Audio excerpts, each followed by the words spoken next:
이건 정말 믿기 힘든 이야기입니다.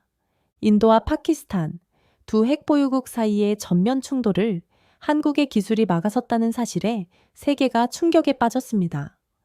수천 발의 포탄이 쏟아지던 국경 전투 현장, 그 지옥 같은 상황 속에서 유독 한 무기만이 끝까지 살아남았다고 하는데요. 세계 방산 시장의 판도를 완전히 뒤바꾼 한국 기술의 위력, 그 놀라운 이야기 지금 시작합니다. 한국이라는 작은 나라가 어떻게 핵보유국 간의 전쟁을 멈추게 한다는 말입니까? 제네바 국제방산 포럼 회의장에 독일 방위산업협회장의 냉소적인 질문이 울려 퍼졌습니다. 회의장의 공기는 순식간에 얼어붙었죠. 저는 스위스 국제군사기술분석센터 연구 책임자 카밀라 로이쉬입니다. 40년간 세계 각국의 무기를 분석해온 전문가로 평가받았지만 오늘의 발표는 저마저도 침묵하게 만들었죠. 맨 앞줄에 앉아있던 일본 방위성 자문위원 세우기야마 준페이가 갑자기 일어났습니다. 한국의 K9 자주포는 일본과 독일의 기술을 그저 모방한 열등한 복제품에 불과합니다. 그들에게는 독자적 기술력이 없죠. 인도가 그런 무기를 실전에 배치했다는 것 자체가 놀랍습니다. 그 순간 뒷문이 열리며 인도 북부 전선 포병대대장 소한 카푸르가 들어왔습니다. 우리는 72시간 동안 연속 포격을 받았습니다. 파키스탄군은 1일 2,000발의 포탄을 쏟아부었죠. K9 바지라만이 72시간 동안 멈추지 않고 400발 이상을 발사했습니다. 한국산 K9은 끝까지 우리를 지켰죠. 스기야마의 얼굴이 붉게 달아올랐습니다.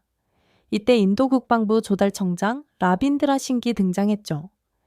인도 국방부는 오늘 K9 바지라 자주포 추가 백문을 즉시 도입하기로 결정했습니다.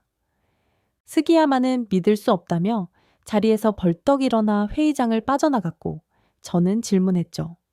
소한 대대장님, 한국산 무기가 그토록 높은 기술력을 보인 이유는 무엇이었습니까? 우리는 나중에 알게 되었습니다. 그 자주포를 설계한 한국 엔지니어는 IMF 위기 속에서도 개발을 포기하지 않았죠. 그는 내 아들이 이 무기를 타고 전쟁터에 나간다면 이라는 생각으로 만들었다고 합니다. 그는 살상 무기가 아닌 생명을 지키는 방패를 설계한 거죠. 회의가 끝난 후 라빈드라 싱기 저를 찾아왔습니다. 그의 얼굴에는 간절함만 남아있었죠. 박사님, 카슈미르로 와주십시오. 실제 전장에서 한국 무기가 지켜낸 사람들을 만나보셔야 합니다. 김도영이라는 이름의 설계자가 있는데 그의 설계되는 단순한 무기 이상의 이야기가 담겨 있습니다. 저는 더 이상 망설이지 않았습니다. 다음날 아침 카슈미르행 비행기에 몸을 실었죠. 이 여정이 단순한 무기 분석을 넘어 제 인생을 완전히 뒤바꿔 놓으리라고는 그때까지만 해도 상상조차 못했습니다. 그렇게 저는 카슈미르 국경 전초 기지에 도착했습니다. 눈 덮인 산맥이 병풍처럼 둘러싸고 있는 이곳은 세계에서 가장 위험한 국경지대 중 하나로 꼽히는 곳이죠. 소한 카푸르 대대장이 군용 지프에서 내려 저를 맞이했습니다. 전투복 차림의 그는 제네바에서 본 모습과는 사뭇 달랐죠. 박사님, 이쪽으로 오십시오. 김도영 박사의 이야기를 들려드리겠습니다. 카푸르는 저를 지휘 벙커로 안내했습니다. 벙커 벽면에는 K9 자주포의 도면과 사진이 가득했죠. 그중 한 사진이 특히 눈에 띄었습니다.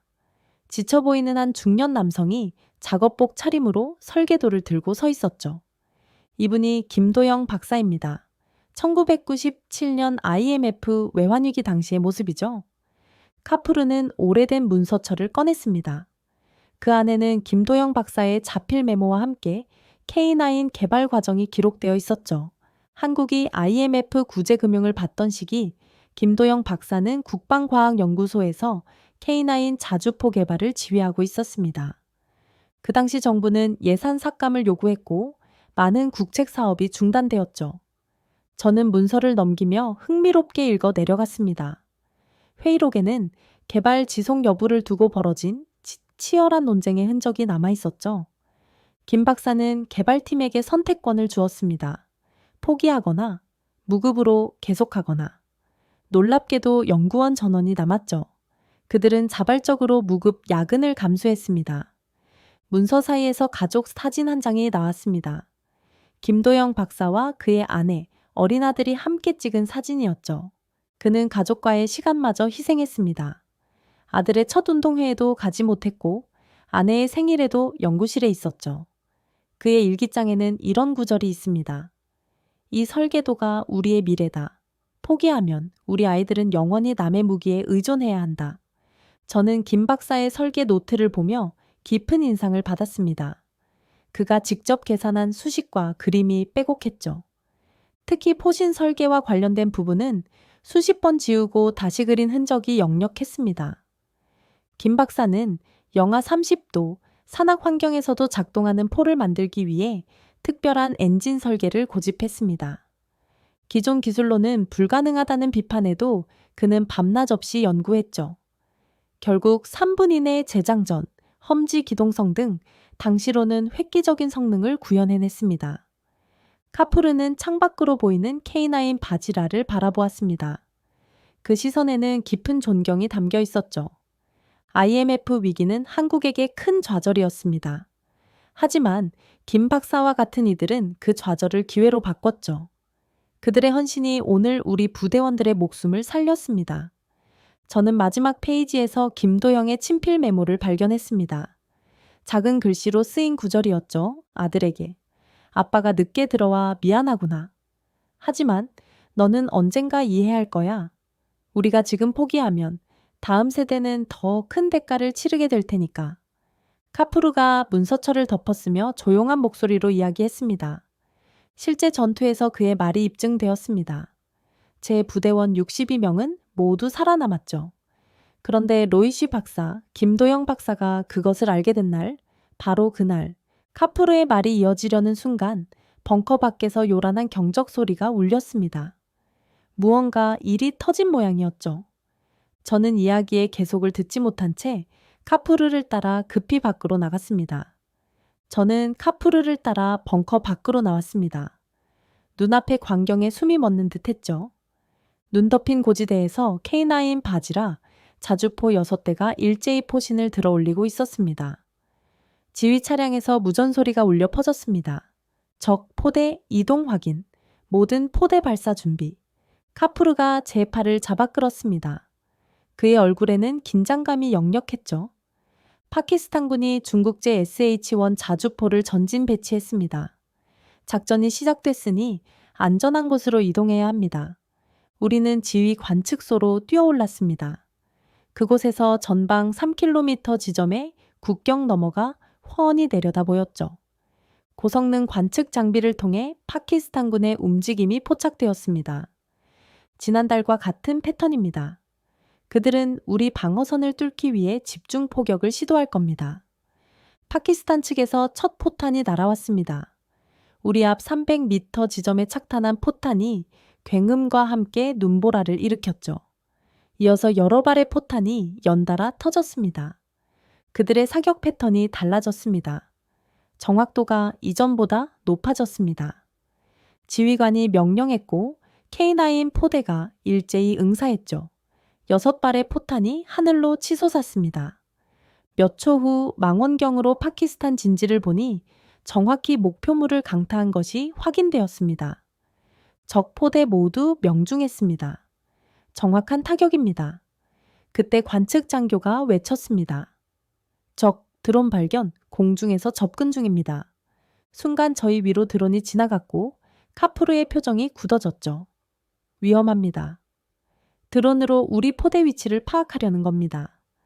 예상대로 얼마 지나지 않아 파키스탄군의 집중 포격이 시작되었습니다. 하나씩 포탄이 K9 바지라 주변에 떨어졌죠. 먼지와 눈보라가 시야를 가렸습니다. K9 1번 포 직접 타격받았습니다. 연기 속에서 1번 포가 사라졌습니다. 제 가슴이 철렁 내려앉았죠. 그러나 몇 초 후 연기가 걷히자 K9 바지라가 완전한 모습으로 다시 나타났습니다.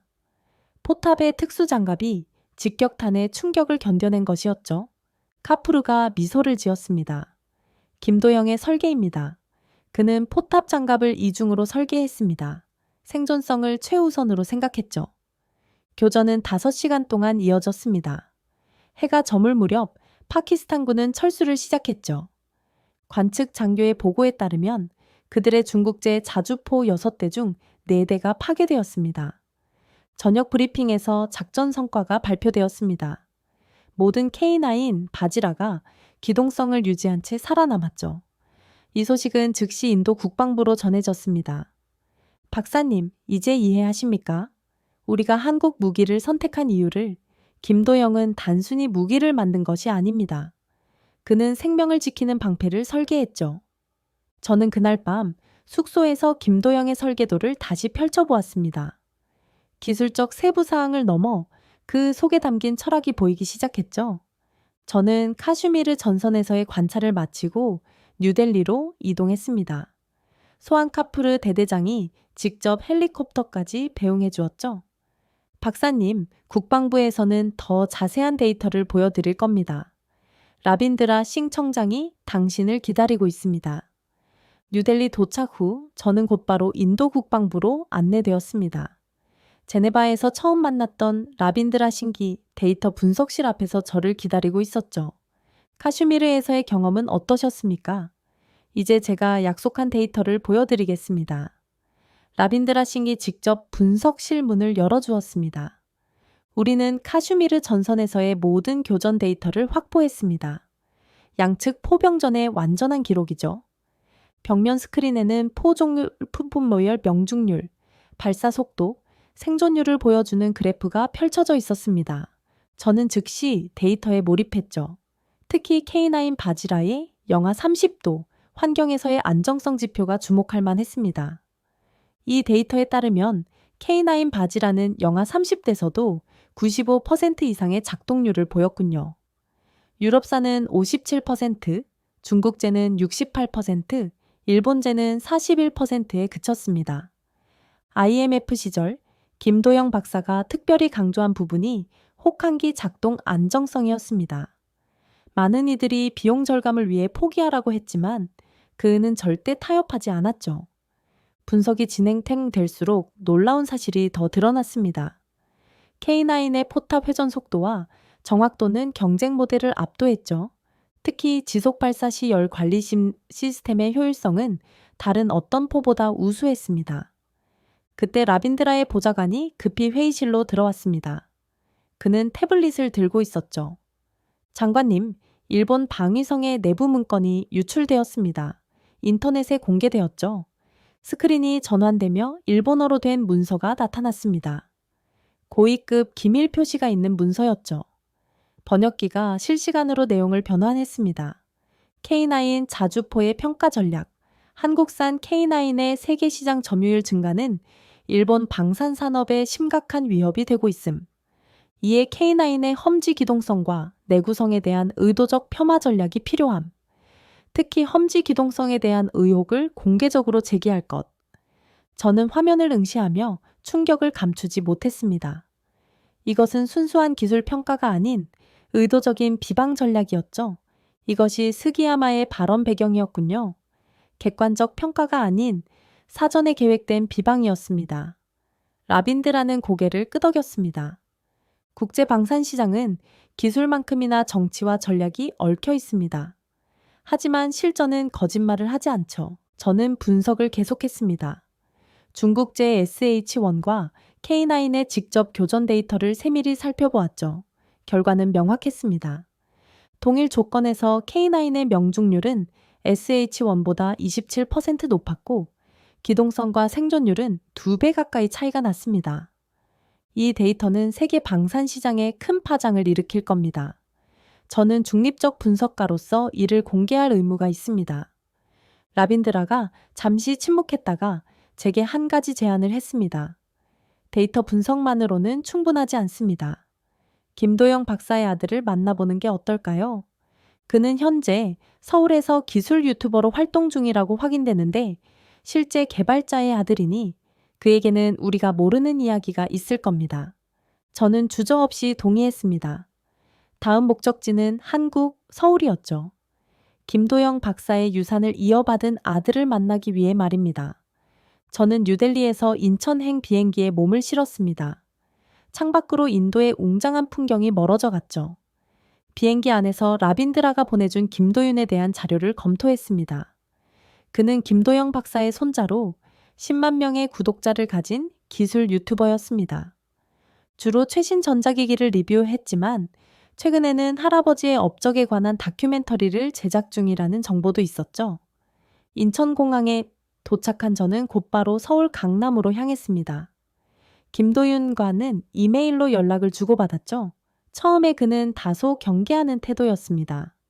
할아버지의 이야기가 갑자기 왜 외국 분석가의 관심사가 되었는지 이해하기 어렵습니다. 하지만 카슈미르 전투 데이터와 일본 방위성의 내부 문건을 공유하자 그는 태도를 바꾸었죠. 오후 3시 약속한 카페에 도착했습니다.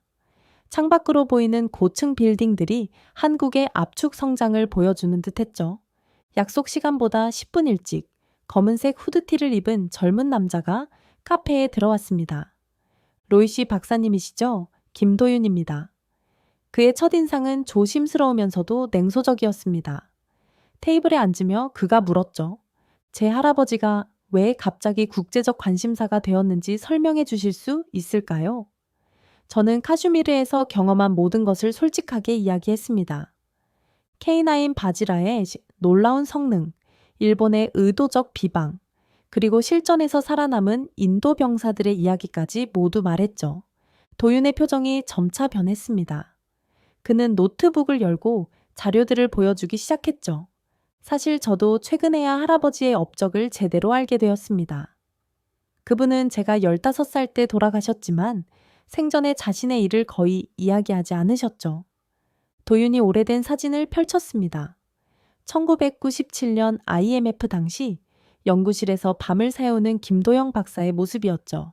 당시 국방과학연구소는 예산 삭감으로 K9 개발을 중단할 위기였습니다. 할아버지를 포함한 연구원들은 자발적으로 급여 삭감까지 감수하며 개발을 이어갔죠. 도윤의 목소리에 감정이 묻어났습니다. 그는 영상 하나를 재생했죠. 최근 그가 만든 유튜브 다큐멘터리의 일부였습니다.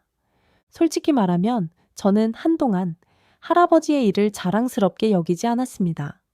무기를 만드는 일이라고 생각했거든요. 하지만 인도에서 소한 카푸르라는 장교가 보낸 편지를 받고 생각이 바뀌었죠. 도윤이 태블릿에서 이메일을 열었습니다. 김도영 박사의 부고 소식을 듣고 카푸르가 가족에게 보낸 감사 편지였죠. K9 바지라 덕분에 여러 병사가 살아남았다는 내용이었죠. 그제야 할아버지가 만든 것이 단순한 무기가 아니라는 사실을 깨달았습니다. 저는 김도윤과의 만남을 마치고 호텔로 돌아왔습니다. 그가 건넨 USB에는 김도영 박사의 미공개 자료가 담겨 있었죠.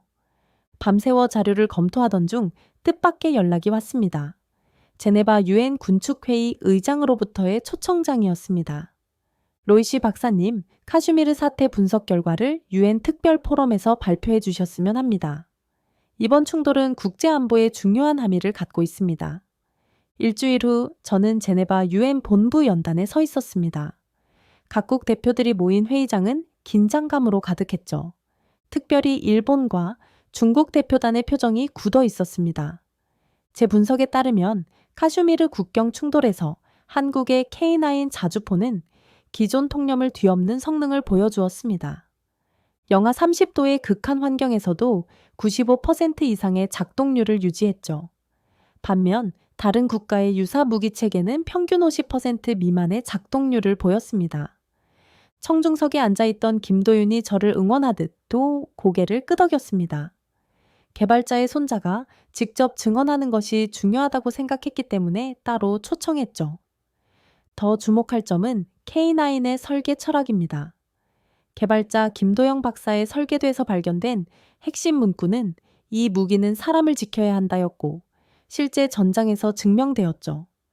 제 발표가 끝나자마자 질문이 쏟아졌고 특히 일본 대표의 질문이 날카로웠죠. 박사님의 분석은 중립적이지 못합니다. 한국 측 자료에 지나치게 의존한 것 아닙니까? 제가 답변하려는 순간 카푸르 대대장이 자리에서 일어났습니다. 그는 영국의 대표단 일원으로 참석해 있었죠. 저는 직접 K9 바지라를 전장에서 운용했습니다. 72시간 동안 중단 없이 교전했고 K9만이 끝까지 작동했죠. 이것은 단순한 자료가 아닌 실전 경험입니다. 이어서 김도윤이 발언권을 얻었고 그는 떨리는 목소리로 말했죠. 제 할아버지는 IMF 위기 속에서도 개발을 포기하지 않았습니다. 그는 매일 같이 쪽지에 내 아들이 탈 것처럼 만들어라 라고 적어 연구실 벽에 붙여두었죠. 우리 세대는 이제야 그 의미를 이해하기 시작했습니다. 회의가 끝난 후 폴란드와 터키, 호주 대표단이 김도윤에게 다가갔습니다. 그들은 K9 도입을 검토 중이었죠. 세계 방산 시장의 지형이 눈앞에서 변하고 있었습니다. 저는 UN 포럼 발표 다음 날 아침 호텔 로비에서 놀라운 뉴스를 접했습니다. 모든 국제 언론이 일본 방위성의 공식 입장 발표를 다루고 있었죠. 제목은 충격적이었습니다. 일본 방위성 K9 자주포 성능 공식 인정. 방위성 대변인은 기자회견에서 말했습니다. 카슈미르 전선에서 얻은 실전 데이터를 검토한 결과 기존의 평가는 수정이 필요합니다. 우리의 이전 분석은 제한적 환경에서 이루어진 것이었으며 실전 상황에서는 다른 결과가 도출될 수 있다는 사실을 인정합니다. 이것은 사실상의 항복 선언이었습니다. 불과 몇 주 전 K9을 구식 기술의 모방품이라고 깎아내렸던 일본이 완전히 입장을 바꾼 것이죠. NHK와의 인터뷰에서 세우기야마 준페이마저 태도를 바꿨습니다. 우리는 자국 무기 산업을 보호하려는 의도가 있었음을 인정합니다. 그러나 K9의 실전 기록은 부정할 수 없는 사실입니다. 오후 세션에서 저는 제 논문을 정식으로 발표했습니다. 험지 전장에서의 자주포 생존성, K9의 사례 분석기라는 제목이었죠. 연단에 올라 청중을 바라보니 예상보다 훨씬 많은 인원이 자리를 가득 메우고 있었습니다. 본 연구는 카슈미르 국경에서 발생한 실전 데이터를 바탕으로 현대 자주포의 생존성을 분석했습니다. 특히 한국의 K9과 중국의 SH1 간의 직접적 교전 결과를 중점적으로 검토했죠. 스크린에는 두 자주포의 성능 비교 그래프가 표시되었습니다. 재장전 속도, 명중률, 생존율 모든 지표에서 K9이 우위에 있었죠. 특히 극한 환경에서의 생존율 차이는 압도적이었습니다. 흥미로운 점은 K9의 이러한 성능이 단순한 기술적 우월성에서 비롯된 것이 아니라는 사실입니다. 개발자인 김도영 박사의 기본 철학이 모든 설계에 반영되어 있었죠. 한국은 IMF라는 국가적 위기 속에서도 이 기술을 포기하지 않았습니다. 그들은 자국의 위기를 기회로 바꾸었습니다. 이 무기는 단순한 화기의 집합체가 아닙니다. 그 기술은 사람을 살리기 위해 존재했습니다. 청중석에서 작은 소란이 일었습니다. 폴란드, 터키, 호주뿐 아니라 이제는 프랑스와 독일 대표단까지 깊은 관심을 보이고 있었죠. 회의가 끝난 후 프랑스 방산업체 대표가 김도윤에게 다가왔습니다. 당신 할아버지의 설계 철학은 우리 모두가 배워야 할 점입니다. K9은 이제 단순한 무기가 아닌 방산 기술의 새로운 표준이 되었습니다. 저는 UN 포럼 발표 직후 소한 카프르의 긴급 연락을 받았습니다. 카슈미르 국경에 중대한 변화가 있다는 내용이었죠. 즉시 뉴델리행 비행기에 올랐습니다. 인도 국방부에서 군용 헬리콥터가 저를 기다리고 있었죠. 직접 목격하셔야 할 역사적 순간입니다. 라빈드라 신기 저를 맞이했고 그의 눈빛에는 이전과 다른 희망이 담겨 있었죠. 카슈미르 국경 전초 기지에 도착한 저는 곧바로 관측소로 안내되었습니다. 소한 카프루가 망원경을 건네주며 말했죠. 오늘 아침 일입니다. UN 중재해 파키스탄 측이 휴전 협상 테이블에 앉았습니다. 사흘 간간의 외교적 접촉 끝에 공식 중단 제안이 왔죠. 망원경으로 바라본 국경지대는 놀랍도록 조용했습니다. 불과 일주일 전만 해도 포성이 끊이지 않던 곳이었죠. 멀리서 UN 차량과 함께 파키스탄 대표단이 중립지대에 마련된 협상장으로 향하고 있었습니다. 양국 외무장관 급 대표가 국경선 중립지대에서 협상 중입니다. 양측 모두 더 이상의 희생을 원치 않았죠. 이미 예비 합의문이 교환된 상태입니다. 카프르는 저를 K9 바지라가 배치된 진지로 안내했습니다. 6대의 자주포가 일렬로 서 있었습니다. 포신은 이제 하늘을 향하지 않고 아래로 기울어져 있었죠. 전쟁의 종식을 알리는 상징적인 모습이었습니다. 파키스탄 국방부 전략 분석 보고서가 우리 정보망에 포착되었습니다. 그 안에는 주목할 만한 평가가 있었죠. 한국제 K9 바지라가 배치된 진지는 현재 우리의 화력으로는 돌파가 불가능하다. 계속된 전투는 병력과 장비의 불필요한 손실만 초래할 것이다. 이 보고서가 그들의 휴전 결정에 중요한 역할을 했습니다. 그때 한인도 병사가 K9 바지라 측면에 무언가를 붙이는 모습이 보였습니다. 가까이 다가가 보니 작은 태극기였죠. 이 무기가 없었다면 우리는 살아남지 못했을 겁니다. 이건 그저 무기가 아니라 우리의 방패였습니다. 한국인들에게 감사를 표하고 싶었습니다. 그의 진심 어린 눈빛에서 깊은 감동을 느꼈습니다. 이것은 단순한 무기 거래가 아닌 생명을 지키는 기술의 가치를 인정받는 순간이었죠. 해가 지기 시작하자 K9 바지라의 포신이 일제히 아래로 더 기울어졌습니다. 휴전 협정의 1단계가 공식 체결된 순간이었죠. 발표와 함께 양측 최전방 부대의 사격 중지 명령이 하달되었습니다. 카프루가 소형 카메라를 꺼내 이 장면을 촬영했습니다. 김도영 박사의 손자에게 보내려고 합니다. 그의 할아버지가 설계한 무기가 전쟁을 멈추게 했다는 증거로요.